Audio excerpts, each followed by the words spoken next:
Vous l'avez peut-être déjà ressenti. Ce moment précis, au réveil, où le poids de la journée s'annonce déjà. Avant même d'ouvrir les yeux, votre esprit s'emballe.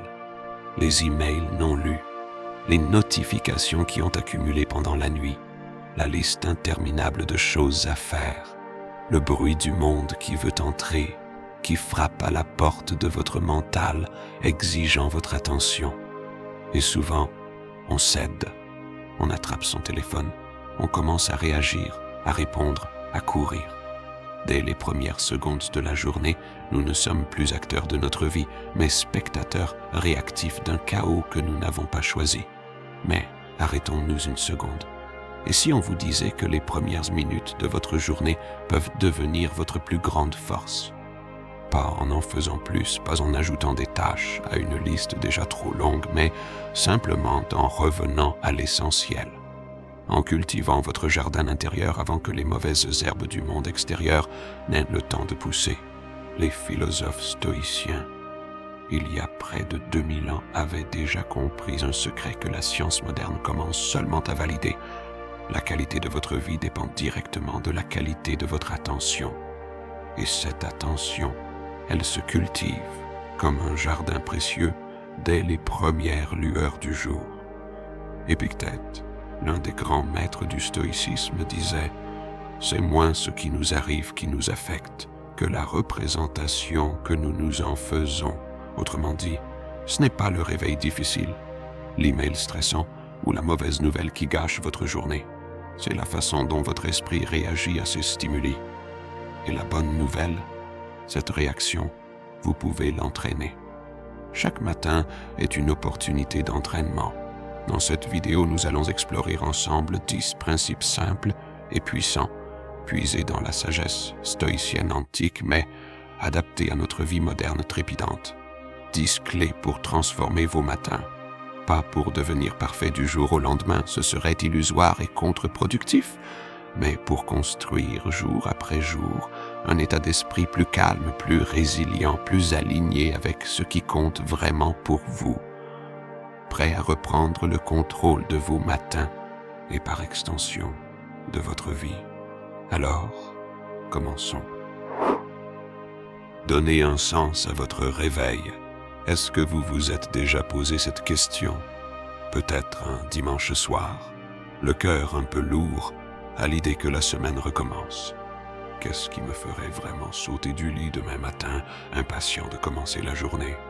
Pas par obligation, pas par peur des conséquences, mais par désir profond, par élan intérieur.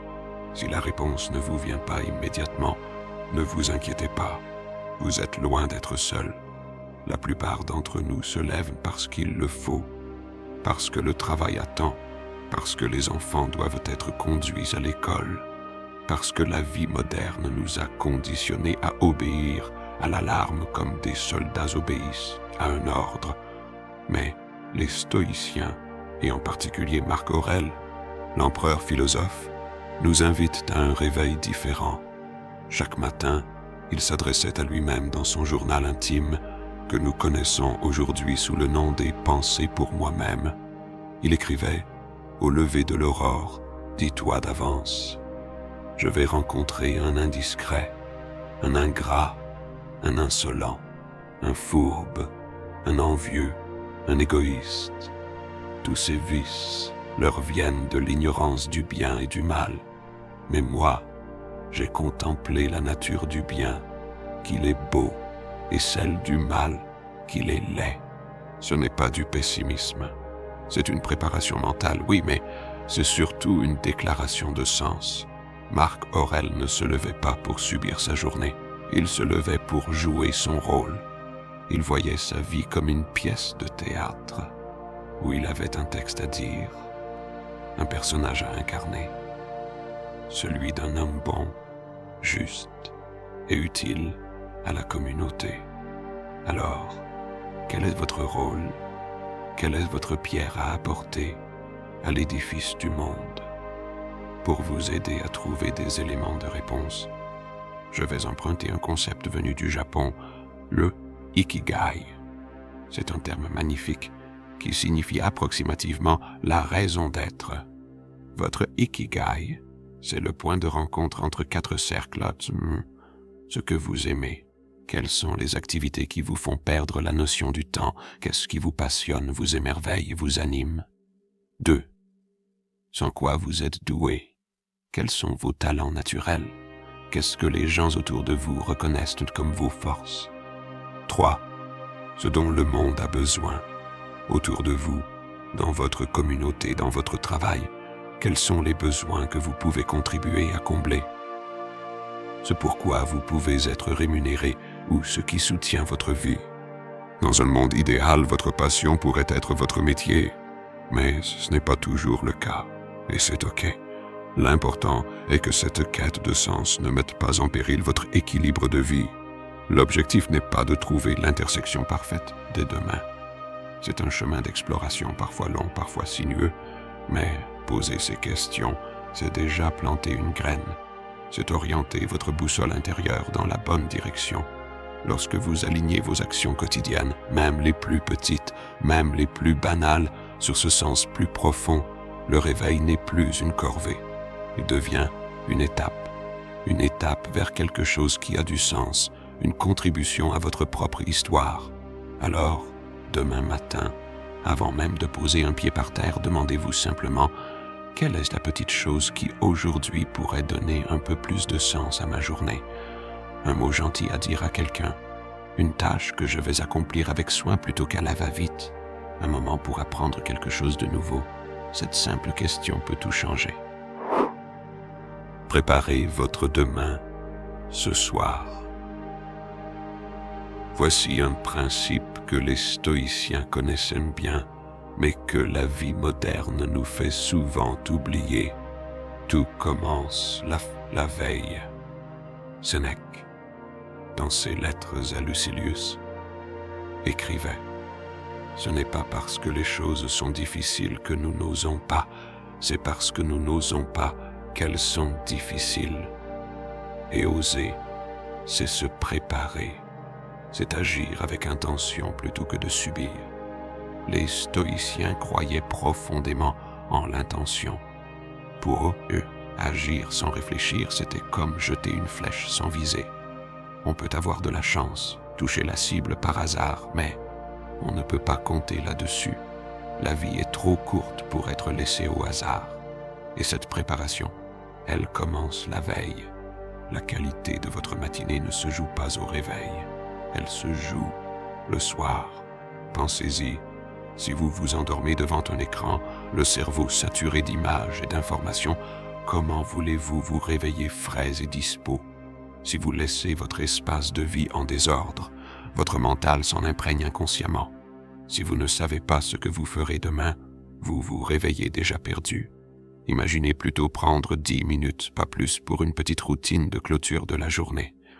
Un rituel simple, presque sacré, qui dit à votre esprit « La journée est finie, tu as bien travaillé, maintenant, repos ». Cela peut être aussi simple que « Notez vos 3 priorités pour le lendemain ». Pas une liste de 50 choses, mais 3. Les 3 tâches qui, si vous les accomplissez, rendront votre journée réussie à vos yeux. Préparez votre espace. Vos vêtements pour le lendemain, votre sac, votre tasse de café prête sur le plan de travail. Ces petites actions éliminent des micro-décisions le matin. Et vous savez ce que dit la science. Chaque décision que vous n'avez pas à prendre, c'est de l'énergie mentale que vous économisez. Prendre 3 grandes respirations conscientes, juste 3. Inspirez profondément par le nez, sentez votre ventre se gonfler, expirez lentement par la bouche. C'est un signal puissant pour votre système nerveux. Nous passons en mode repos. Ce n'est pas de la discipline stricte, ce n'est pas du militarisme, c'est un acte de gentillesse envers vous-même. C'est dire à votre cerveau avec douceur mais fermeté, tu peux te reposer en paix, tout est prêt pour demain. Il n'y a rien à craindre, rien à anticiper, tout est sous contrôle. Et ça, croyez-moi, ça n'a pas de prix. Un esprit apaisé le soir, c'est un réveil plus serein le matin, c'est la base de tout. offrez-vous la première heure. Nous y voilà. Le matin est arrivé. L'alarme sonne. Quel est votre premier réflexe? Si vous êtes comme la plupart des gens, votre main tendue cherche automatiquement le téléphone. En une seconde, à peine les yeux ouverts, vous êtes aspiré dans le chaos du monde. Les drames des réseaux sociaux, les demandes des emails, les informations anxiogènes, la comparaison avec la vie soi-disant parfaite des autres.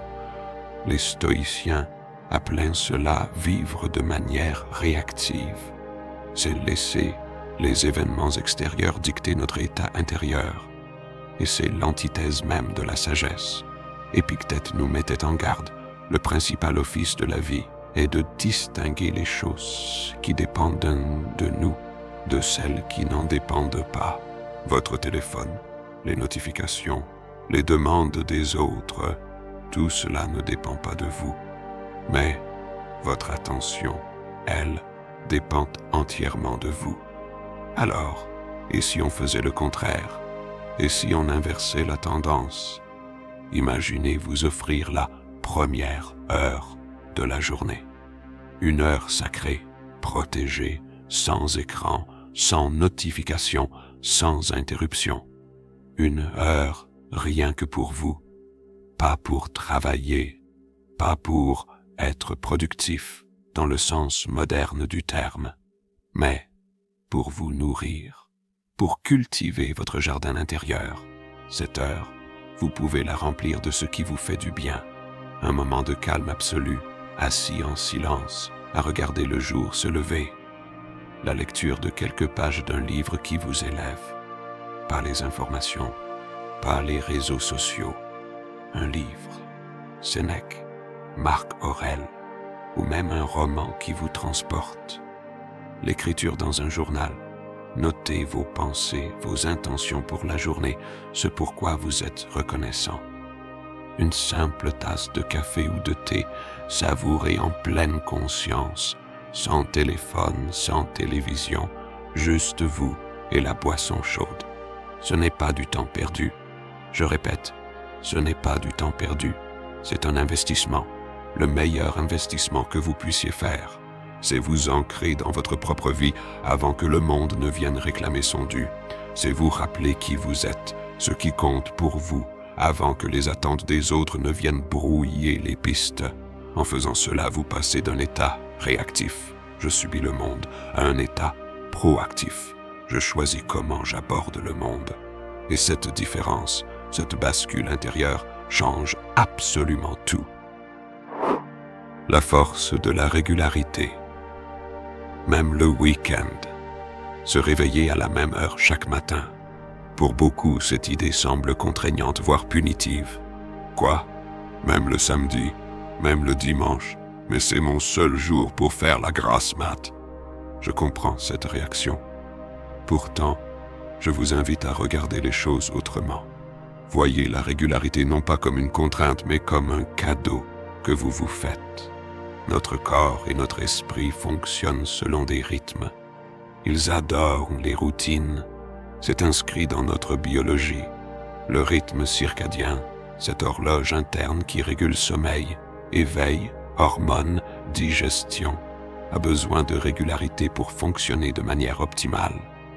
En vous levant à heure fixe, vous ne faites pas preuve de discipline martiale.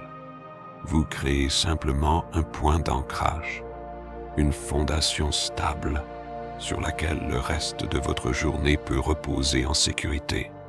Vous dites à votre système nerveux, « Je suis en contrôle ici. Je ne suis pas le jouet du hasard ou de la fatigue. Je commence ma journée avec intention, pas dans la précipitation ou la confusion. » Et cette petite victoire matinale, ce premier engagement tenu envers vous-même, a un effet boule de neige. C'est ce que les psychologues appellent l'effet de cohérence. Lorsque vous faites une première chose que vous aviez décidé de faire, il devient plus facile de faire la suivante, et la suivante. Vous construisez une dynamique positive. Se lever à heure fixe, c'est un acte de discipline personnelle simple qui ne dépend que de vous. Personne d'autre ne peut le faire à votre place. Et cette autonomie, ce sentiment de pouvoir sur votre propre vie est incroyablement renforçant. Alors, oui, même le week-end. Pas pour vous priver de repos, mais pour offrir à votre corps et à votre esprit le cadeau de la stabilité. Vous pouvez toujours vous recoucher plus tard si vous êtes fatigué, mais commencez par vous lever. Ancrez-vous, puis décidez. Allez-y, en douceur. Le plus important. Et maintenant, arrêtons-nous un instant, parce que le conseil que je vais vous donner est peut-être le plus important de tous, surtout si tout ce que vous venez d'entendre vous semble insurmontable, trop loin de votre vie actuelle. Nous ne sommes pas des machines. Répétez-le avec moi. Nous ne sommes pas des machines.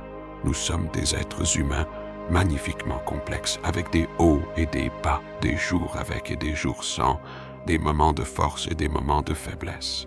Il y aura des matins où vous resterez au lit, où vous regarderez votre téléphone dès le réveil, où vous oublierez votre journal de gratitude, où vous ne ferez rien de ce que nous avons évoqué. Et c'est OK, vraiment. Ce n'est pas un échec, ce n'est pas une raison pour tout laisser tomber. Le stoïcisme ne parle pas de perfection, il parle de progrès, il parle de tendre vers, pas d'atteindre parfaitement. Marc Aurèle, malgré son statut d'empereur et sa discipline de fer, était très conscient de ses propres limites. Il se rappelait à lui-même dans ses notes personnelles d'être patient. Il écrivait « Si tu trouves dans la vie humaine quelque chose de meilleur que la justice, la vérité, la tempérance, le courage, alors tourne-toi vers cela de toute ton âme et jouis de ce souverain bien que tu as trouvé. Mais si tu ne le trouves pas, ne te tourmente pas. La vie est un apprentissage constant. Alors, si vous dérapez un matin, pas de drame, pas de culpabilité, pas de ce discours intérieur toxique qui vous dit « Tu vois, tu n'y arriveras jamais, laisse tomber. » Respirez, souriez même. Dites-vous simplement « C'est bon, je suis humain. Demain est un nouveau jour, une nouvelle opportunité de réessayer. » La clé, c'est la persévérance dans la durée. Ce n'est pas la performance d'un seul jour, c'est la direction générale qui compte. Est-ce que sur la moyenne de vos matins, vous avancez un peu, un tout petit peu? Si oui, vous êtes sur la bonne voie. Alors, soyez indulgent avec vous-même. Traitez-vous avec la même compassion que vous auriez pour un ami cher qui essaie de changer.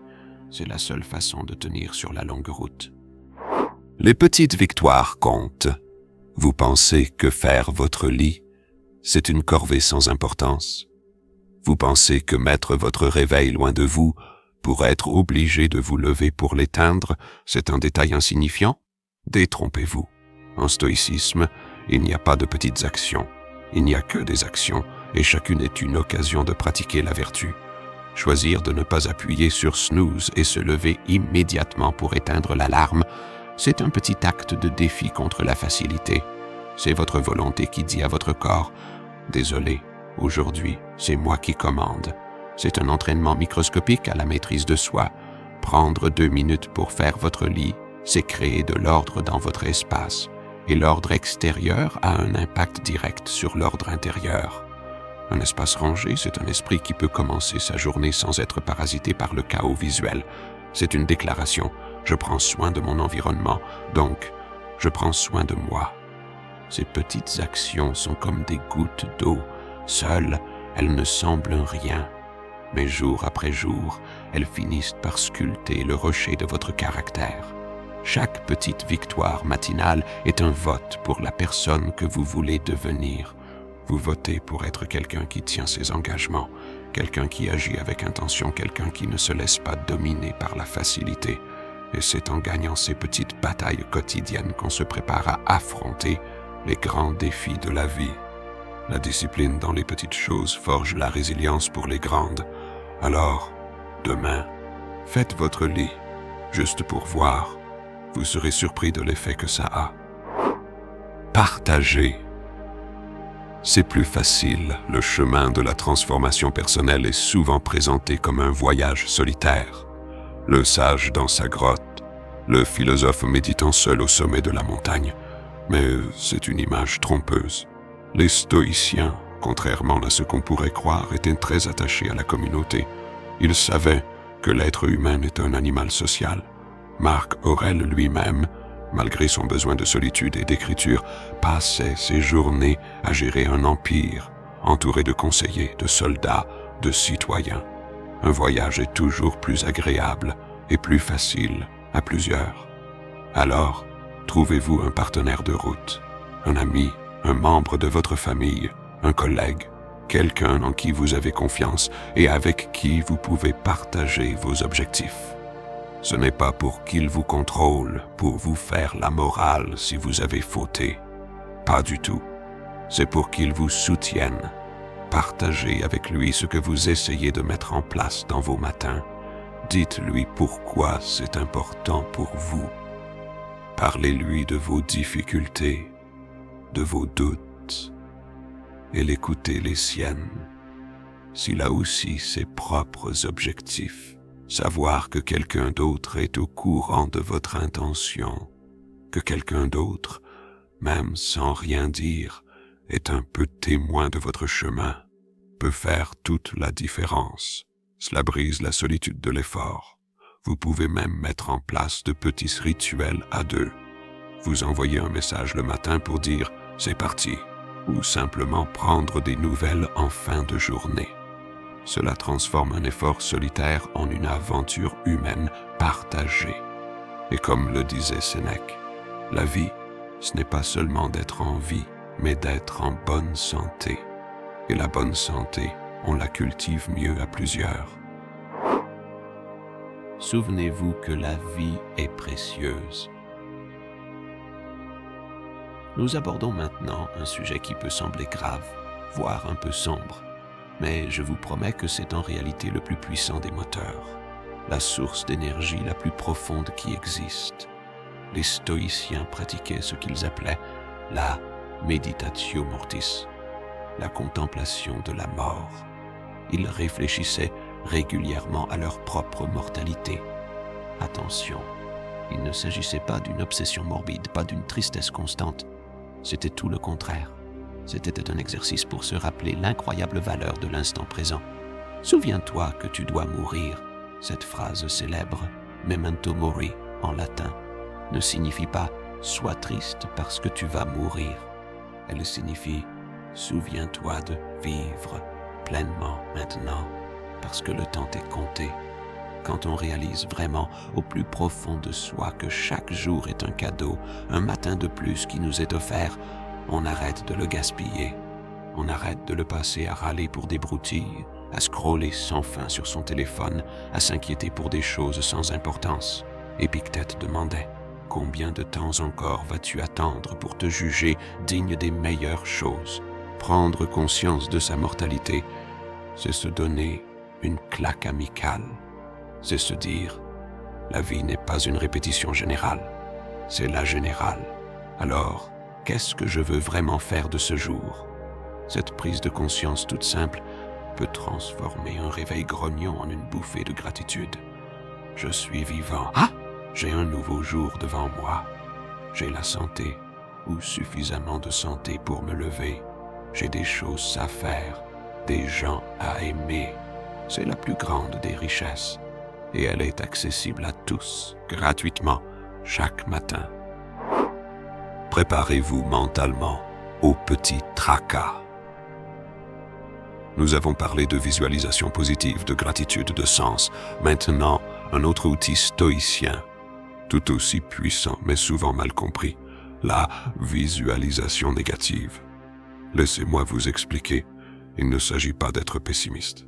Il ne s'agit pas de voir la vie en noir, de s'attendre au pire pour être déçu. Pas du tout. Il s'agit d'être réaliste et préparé. C'est un exercice d'anticipation paisible. Concrètement, cela signifie prendre quelques instants, le matin, pour imaginer calmement que votre journée pourrait ne pas se dérouler exactement comme prévu, qu'il pourrait y avoir des petits accros, des contretemps, des frustrations, un embouteillage sur la route, un collègue de mauvaise humeur, un logiciel qui plante, une commande qui n'arrive pas, une pluie soudaine alors que vous n'avez pas de parapluie. Pourquoi faire ça? Pour quelle raison irait-on se polluer l'esprit avec ces scénarios? Pour une raison très simple. Pour que lorsque ces petits tracas arrivent, car ils arriveront, c'est statistiquement certain, vous ne soyez pas pris au dépourvu. Vous ne serez pas projeté dans la surprise, la colère ou la frustration. Vous vous êtes déjà préparé mentalement. Vous avez déjà, dans votre esprit, répété la scène. Vous savez que vous avez le choix de votre réaction. Vous pouvez choisir de ne pas vous énerver pour un retard de 5 minutes. Vous pouvez choisir de sourire intérieurement face à l'absurdité d'une situation. Sénèque disait « La chance est ce qui arrive quand la préparation rencontre l'opportunité. » On peut adapter. La tranquillité est ce qui arrive quand la préparation rencontre l'adversité. Et il y a un effet secondaire magnifique à cette pratique. En imaginant que vous pourriez perdre certaines choses, votre temps, votre tranquillité, un objet, vous devenez par contraste plus reconnaissant quand vous les avez. La visualisation négative renforce la gratitude pour le présent. C'est un outil à double tranchant, mais qui ne coupe que ce qui vous blesse, l'impréparation et l'ingratitude. Terminez en beauté et recommencez. Nous arrivons au dernier point, et il est peut-être le plus doux, le plus apaisant de tous. La gratitude. Nous avons beaucoup parlé du matin, mais la journée ne s'arrête pas là. Le soir venu, avant de fermer les yeux, offrez-vous un dernier rituel, un rituel de clôture. Prenez un instant, 2 minutes suffisent pour repenser à votre journée et trouvez consciemment 1 ou 2 petites choses pour lesquelles vous êtes sincèrement reconnaissant. Pas besoin de grands événements, pas besoin d'avoir gagné au loto. Les petites choses suffisent. Un rayon de soleil qui a traversé votre fenêtre, une conversation agréable avec quelqu'un, le fait d'avoir réussi à vous lever à l'heure ou d'avoir essayé, un repas chaud, le confort de votre oreiller qui vous attend, le simple fait d'être en vie, en sécurité, dans un endroit calme. Ce petit exercice apparemment anodin a 2 effets magiques, scientifiquement prouvés d'ailleurs. Premièrement, il vous endort sur une note positive. Au lieu de ruminer les problèmes de la journée, les frustrations, les choses non accomplies, vous entraînez votre cerveau à se concentrer sur ce qui a été bon. Cela abaisse le stress, améliore la qualité de votre sommeil et vous permet de vous réveiller plus reposé. Deuxièmement, il conditionne votre esprit. En cherchant délibérément le positif chaque soir, vous entraînez votre muscle de la gratitude et progressivement, ce regard plus doux, plus ouvert, commence à teinter toute votre vie. Vous vous réveillez le lendemain matin avec cette disposition, l'attente de trouver à nouveau des petites choses pour lesquelles être reconnaissant. C'est la boucle parfaite. Un coucher reconnaissant mène à un réveil plus doux, qui mène à une journée plus intentionnelle, qui mène à un coucher reconnaissant. Le cercle vertueux est enclenché. Voilà, nous avons parcouru ensemble ces 10 petites graines à planter dans vos matins. Et souvenez-vous, ce ne sont que des graines, pas des règles strictes, pas des lois immuables. Ce sont des invitations. Choisissez celle qui vous parle le plus aujourd'hui. Une seule. Commencez par celle-là, tout doucement, sans pression. Laissez-la s'enraciner dans votre quotidien. Et puis, quand vous serez prêt, peut-être en ajouter une deuxième. L'objectif de tout cela, ce n'est pas de devenir un stoïcien parfait, un sage inaccessible qui ne sourit jamais. L'objectif, c'est de devenir une version plus calme, plus forte et plus consciente de vous-même. C'est de vous rappeler chaque matin que vous avez le pouvoir de choisir comment vous abordez la journée, que le bruit du monde, aussi fort soit-il, ne peut pas entrer sans votre permission, que votre esprit est votre forteresse et que vous en êtes le gardien. Alors, je vous laisse avec cette pensée de Marc Aurèle, l'une de mes préférées. Le bonheur de ta vie dépend de la qualité de tes pensées. Prenez soin de vos pensées, prenez soin de vos matins, et le reste suivra. Merci d'avoir pris ce temps pour vous aujourd'hui. Si ce contenu vous a été utile, si une seule idée a résonné en vous, alors cette vidéo a atteint son but. N'hésitez pas à la partager autour de vous et à en parler, à semer ces graines ailleurs. Et surtout, continuez d'explorer doucement, jour après jour. Prenez soin de vous et à très bientôt.